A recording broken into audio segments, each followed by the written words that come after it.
అందరికి నమస్కారం. నేను శిరీష. ప్రస్తుతం మనతో పాటు ఉన్నారు ప్రముఖ ఆధ్యాత్మికవేత్త, astrologer professor doctor Mullapudi Satyanarayana Murthy గారు. గురుగారితో మాట్లాడదాం.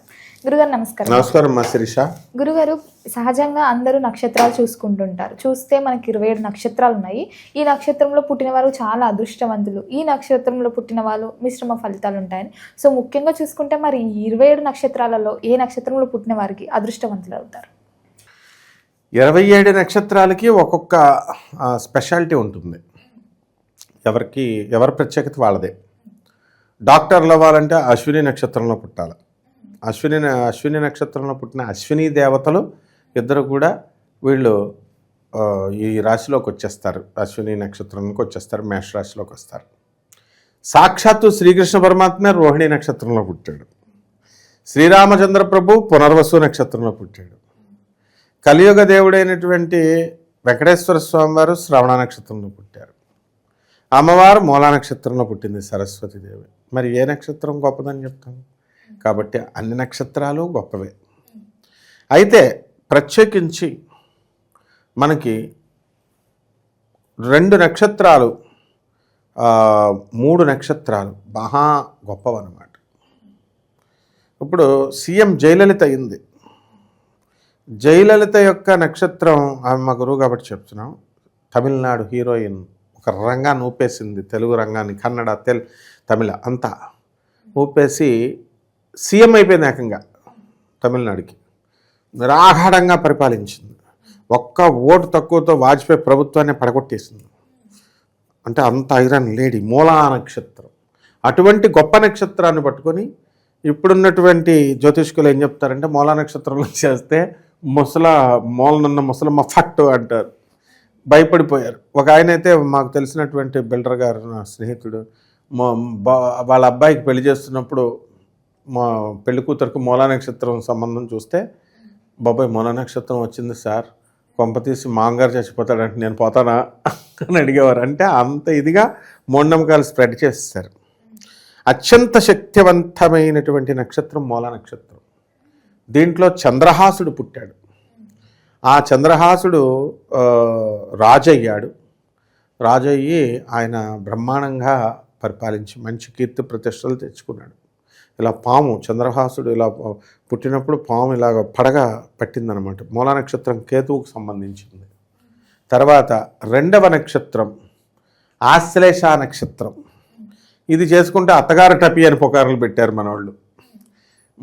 మూలనున్న మా ముసలమ్మేమో అక్కడ పెట్టారు ముసలోళ్ళకని. అసలు ఆశ్లేష నక్షత్రం వాళ్ళు వస్తే అత్తగారు టపి అని కానీ అందరి గుండెల్లో బాబాయ్ చేసుకుంటే ఈ అమ్మాయి ఏంటి అని భయం పెడుతున్నారు. ఆశ్లేష నక్షత్రంలో ఉన్నటువంటి కర్కాటక రాశికి వస్తుంది.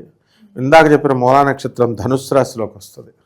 ఈ ఆశ్లేష నక్షత్రంలో పుట్టినటువంటి వాళ్ళు వర్క్ మైండెడ్ ఉంటారు, డ్యూటీ మైండెడ్. ఎంతసేపు కూడా వర్క్ విషయంలో బ్రహ్మాండంగా చేస్తారు, చదువుల్లో సక్సెస్ అవుతారు, మంచి ఉద్యోగం, కెరీర్, వాళ్ళు ఏ ఉద్యోగం చేసినా కూడా అందంగా బ్రహ్మాండంగా చేస్తారనమాట. కాబట్టి ఈ యొక్క ఆశ్లేష నక్షత్రం బ్రహ్మాండంగా వీళ్ళకి ఇదైద్ది, పవర్ఫుల్ నక్షత్రం. ఇక 3వ నక్షత్రము జ్యేష్ఠ నక్షత్రం. జ్యేష్ఠ నక్షత్రం అంటేనే అందరూ హడిలిపోతారు ఒక్కొక్కసారి.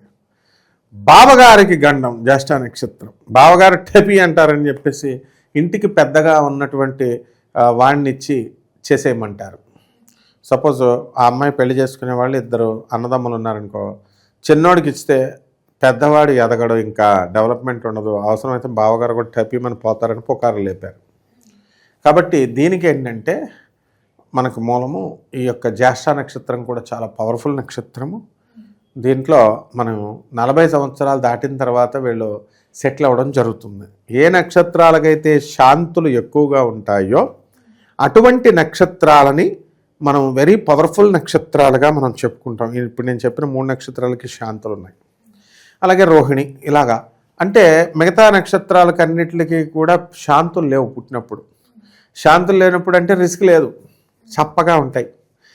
కిక్ ఉండాలి. రవితేజ ఒక సినిమాలో ఏమంటాడు, కిక్, సినిమా పేరే కిక్ ఏమో కదా, అందులో ఏదన్నా ఉంటే కిక్ ఉండాలని చెప్పేసి పెళ్ళి లేపుకెళ్ళిపోతుంటే వాళ్ళకి వెళ్ళి చెప్తాడు, ఇదిగో ఈ పెళ్ళి ఇక్కడ చేసుకోమని వీళ్ళకి చెప్తాడు. లేపుకెళ్ళిపోతుంటే ఇదిగో మీ అబ్బాయిని లేపుకెళ్ళిపోండి అని, లేపుకెళ్ళిపోండి మీ అబ్బాయిని చెప్పేసి ఇక్కడ చెప్తారు. కాబట్టి ఈ రకంగా మనకి ఈ కిక్ అనేటటువంటి ఇచ్చేటటువంటి నక్షత్రాలు ఇవి. కాబట్టి మనము ఈ 3 నక్షత్రాలు చాలా అత్యంత శక్తివంతమైనటువంటి నక్షత్రాలు. ఇవి 40 సంవత్సరాలు దాటిన తర్వాత జ్యేష్ఠ నక్షత్రం వాళ్ళకి కలిసి వస్తాయి. 28, 29 సంవత్సరాలు దాటిన తర్వాత మూలా నక్షత్రం కలిసి వస్తుంది. అలాగే ఆశ్లేష నక్షత్రం కూడా 26 సంవత్సరాలకి వీళ్ళకి బ్రహ్మాండంగా కలిసి రావడం అనేటటువంటివి జరుగుతాయి అన్నమాట. కాబట్టి ఈ నక్షత్రాలు అత్యంత శక్తివంతమైనటువంటి మా అమ్మ. గురుగారు మొత్తం చూసుకుంటే 27 ఉంటాయి. ఈ మూడిటికే ఎక్కువ ప్రాధాన్యత ఉంటుందా? ఈ మూడిటిని జనాలు పుకార్లు లేపేసి పాపం వాళ్ళందరినీ బాధ పెట్టారు. అంటే అది తెలియక అలా చెప్తారనమాట, కోడెడ్ లాంగ్వేజ్లు ఏవైతే. అందుకనే చూడు, ఆడవారి మాటలకు అర్థాలే వేరులే, అవునంటే కాదని, కాదంటే అవునని అని మనం చెప్తాం చూడు, అలా పాట ఉంది. అలా పండితులు ఏం చేస్తారంటే వీళ్ళు కోడెడ్ లాంగ్వేజ్లో చెప్తారు. ఏ మూలా నక్షత్రం అయితే బాగాలేదని అన్నారో మూలన ముసలోళ్ళని, అది పవర్ఫుల్ నక్షత్రంగా తీసుకోవాలి. అలాగే ఆశ్లేష నక్షత్రం అత్తగారి డబ్బి అని చెప్పారో అది మంచిగా చెప్పుకోవాలి. అలాగే జ్యేష్ఠ నక్షత్రం, వీటిల్లో పుట్టినటువంటి వాళ్ళంతా కూడా టాప్ స్టార్స్ అయ్యారు, మంచి రేంజ్లోకి వచ్చారన్నమాట. కాబట్టి ఇప్పుడు కేసీఆర్ గారు ఉన్నారు, కర్కాటక రాశికి చెందినటువంటి వ్యక్తి, ఆశ్లేష నక్షత్రం, సీఎం అయ్యాడా లేదా? సక్సెస్. జయలలిత మూలా నక్షత్రంలో సక్సెస్ అయింది. అలాగే మనకి ఈ యొక్క Srinivasa Ramanujam, the greatest mathematician, and Shakuntala Devi, the greatest world human computer, వీళ్ళు జ్యేష్ఠ నక్షత్రంలో పుట్టారు. కాబట్టి ఆ విధంగా మనకి ఈ నక్షత్రాలు, మిగతా నక్షత్రాలు పవర్ఫుల్ కాదని కాదు అక్కడ అర్థం.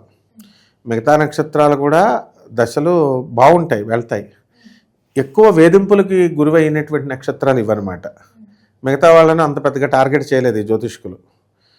వీళ్ళేదో పెద్ద బ్రహ్మదేవుళ్ళలాగా ఈ నక్షత్రాలను చేసేసుకుంటే ఇలాగ అయిపోద్దని చెత్త అంతా చెప్పి కొన్ని సంవత్సరాల పాటు వీళ్ళ ఉసురు వీళ్ళకి తగిలిందనమాట. కాబట్టి ఆ నక్షత్రాలను ప్రాక్టికల్గా మనం అబ్జర్వ్ చేస్తాం. కాబట్టి ఇప్పుడు మనం చెప్పిన పేర్లతో ఈ నక్షత్రాలని ద మోస్ట్ పవర్ఫుల్ నక్షత్రాలుగా శాస్త్రం చెప్పింది. అందువల్ల మిగతా నక్షత్రాలు మా నక్షత్రాలు చెప్పలేదు ఇతను అని బాధపడాల్సిన అవసరం లేదు. ప్రతి నక్షత్రము పవర్ఫుల్లే. ప్రతి నక్షత్రం కూడా దశ ఎంత బాగాలేకపోయినా గ్రహాలు అనేటటువంటివి కొన్ని చోట్ల శత్రుక్షేత్రాల్లో లేకుండా కొన్ని బలమైనటువంటి యోగాల్లో పుడతారు. సాక్షాత్తు శ్రీకృష్ణ పరమాత్మకే 4 గ్రహాలు చాలా ఉచ్చ స్థితిలో ఉన్నాయి. మరి ఇప్పుడు మనకి కృష్ణుడి కంటే ఎక్కువగా ఇప్పుడు ఉన్నటువంటి మామూలు జనంలో 5 నక్షత్రాలు బలమైనటువంటి వాళ్ళని కూడా చూశాను నేను. స్వక్షేత్రాల్లో ఉండడము, లేదా ఉచ్చక్షేత్రాల్లో ఉండడము, మిత్రక్షేత్రాల్లో ఉండడము, అలా ఎవరి స్టైల్ వాళ్ళది.